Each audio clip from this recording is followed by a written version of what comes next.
ഹരേ കൃഷ്ണ. സർവം ശ്രീ രാധാകൃഷ്ണ അർപ്പണമസ്തു. അധ്യായം 10 വിഭൂതിയോഗം. ശ്ലോകം 8. അഹം സർവസ്യ പ്രഭവോ മത്തഃ സർവം പ്രവർത്തതേ ഇതി മത്വാ ഭജന്തെ മാം ബുധാ ഭാവഃ സമന്വിതാഃ. വിവർത്തനം. ഭൗതിക ആധ്യാത്മിക ലോകങ്ങളുടെ ഉറവിടം ഞാനാണ്. എല്ലാം എന്നിൽ നിന്നാണുണ്ടായത്. ഇത് പൂർണ്ണമായി അറിയുന്ന ബുദ്ധിമാന്മാർ എൻ്റെ സേവനത്തിൽ ഏർപ്പെടുകയും എന്നെ ഉള്ളഴിഞ്ഞ് ആരാധിക്കുകയും ചെയ്യും.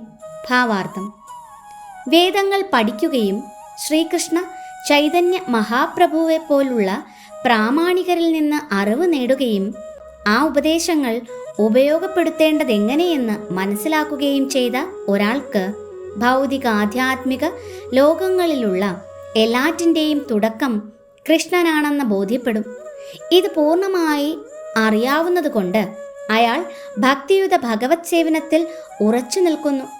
മൂഢന്മാർക്കോ അബദ്ധ ജടിലങ്ങളായ വ്യാഖ്യാനങ്ങൾക്കോ ആ ഭക്തനെ വഴിപിഴപ്പിക്കാനാവില്ല. കൃഷ്ണനിൽ നിന്നാണ് ബ്രഹ്മാവും ശിവനും മറ്റു ദേവന്മാരും ഉദ്ഭവിച്ചതെന്ന് എല്ലാ വൈദിക സാഹിത്യങ്ങളും തീർത്തു പറയുന്നു.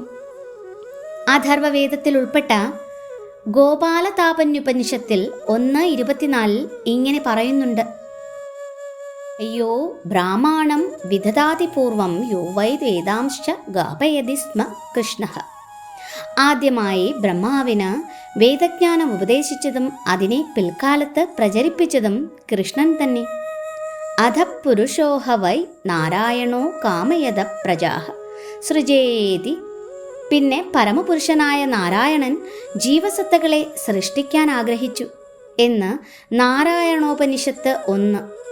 അതേ ഉപനിഷത്ത് തന്നെ തുടരുന്നു: നാരായണാത് ബ്രഹ്മാ ജായതേ നാരായണാത് പ്രജാപതി പ്രജായതേ നാരായണാദിന്ദ്രോ ജായതേ നാരായണാത് തുഷ്ടൗ വസവോ ജായന്തേ നാരായണദ്വേകാദശ രുദ്രാ ജായന്തേ നാരായണദ്വാദശാദിത്യാഃ.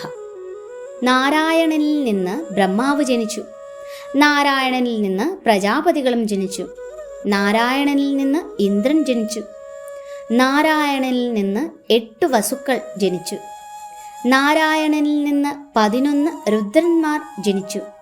നാരായണനിൽ നിന്ന് 12 ആദിത്യന്മാരും ജനിച്ചു. ഈ നാരായണൻ കൃഷ്ണന്റെ ഒരു രൂപവിസ്തരണമാണ്. ബ്രഹ്മണ്യോ ദേവകീ പുത്രഃ എന്ന് അതേ വേദങ്ങളിൽ തന്നെ പറയുന്നുണ്ട്.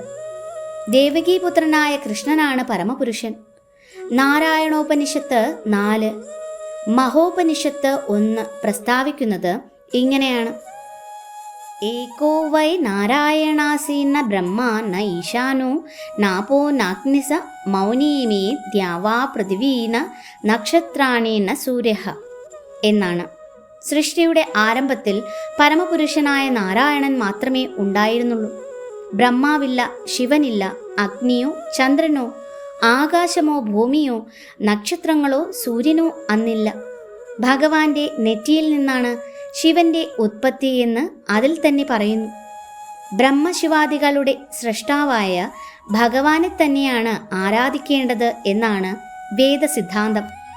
മോക്ഷധർമ്മത്തിൽ കൃഷ്ണൻ പറയുന്നു: പ്രജാപതിം ച രുദ്രം ചാപ്യഹമേവ സൃജാമി വൈ തൗഹി മാം ന വിജാനീതോ മമ മായാ വിമോഹിതൗ. പ്രജാപതിയെയും രുദ്രനെയും മറ്റെല്ലാവരെയും ഞാനാണ് സൃഷ്ടിച്ചത്. എൻ്റെ മായാശക്തിയിൽ മോഹിതരാകയാൽ ഞാനാണ് അവരുടെ സൃഷ്ടാവെന്ന് അവർക്കറിയില്ല. വരാഹപുരാണത്തിലും ഇപ്രകാരം പറയുന്നുണ്ട്: നാരായണഃ പരോ ദേവസ് തസ്മാത് ജാതശ്ചതുർമുഖഃ തസ്മാദ്രുദ്രോ ഭവത്തേവഃ സ ച സർവജ്ഞതാം ഗതഃ. നാരായണനാണ് പരമ ദിവ്യോത്തമ പുരുഷൻ.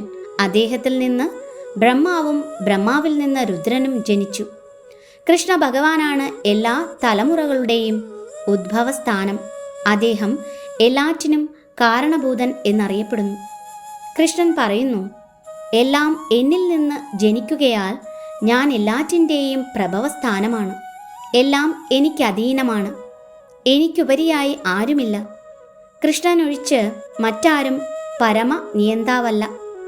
വിശ്വാസ്യനായൊരു ആധ്യാത്മിക ഗുരുവിൽ നിന്ന് വൈദിക സാഹിത്യങ്ങളിലൂടെ കൃഷ്ണനെ അപ്രകാരം മനസ്സിലാക്കാൻ സാധിച്ച ഒരാൾ തൻ്റെ സർവശക്തിയും കൃഷ്ണാവബോധത്തിൽ വിനിയോഗിച്ച് ഒരു യഥാർത്ഥ പണ്ഡിതനായിത്തീരുന്നു. ആ ഭക്തനോട് താരതമ്യപ്പെടുത്തി നോക്കിയാൽ കൃഷ്ണനെ ശരിയായി അറിയാത്തവർ കേവലം മൂഢന്മാരാണ്.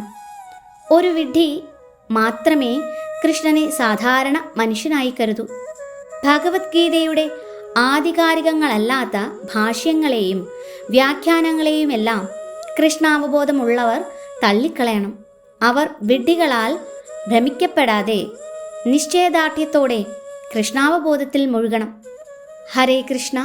സർവം ശ്രീ രാധാകൃഷ്ണ അർപ്പണമസ്തു.